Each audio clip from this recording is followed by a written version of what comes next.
শ্রীলঙ্কা টি-20 লিগের এবার প্রথমবারের মতো খেলার কথা ছিল বাংলাদেশের দুর্দান্ত পেসার মুস্তাফিজুর রহমানের। তিনি ফ্র্যাঞ্চাইজির হয়ে খেলতেন, কিন্তু ফ্র্যাঞ্চাইজির মালিক তামিমুর রহমান গ্রেপ্তার হওয়ায় সেই খেলার নিয়ে রয়েছে শঙ্কা। ফ্র্যাঞ্চাইজির মালিক তামিমুর রহমান গ্রেপ্তার হওয়ার পর ডাম্বুলা থামসের সঙ্গে চুক্তি বাতিল করেছে লঙ্কান প্রিমিয়ার লিগ LPL।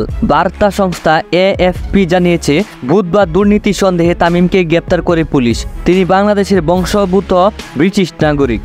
তিনি দুবাইয়ের উদ্দেশ্যে রওনা দিয়েছিলেন, তখন সেই বিমানবন্দর থেকে তাকে আটক করা হয়। পুলিশ ও অভিবাসন কর্মকর্তারা এই খবরটি নিশ্চিত করেছেন। তিনি ম্যাচ ফিক্সিংয়ে জড়িত বলে সন্দেহ করা হচ্ছে। গ্রেপ্তারের পর তামিমকে 31 মে পর্যন্ত রিমান্ডে নেওয়া হয়েছে। তাদের সঙ্গে চুক্তি বাতিল করার পর LPL এখন 4 দলকে নিয়ে হবে নাকি নতুন কোনো দল নেওয়া হবে সেটি নিয়ে এখনো নিশ্চিত নয়।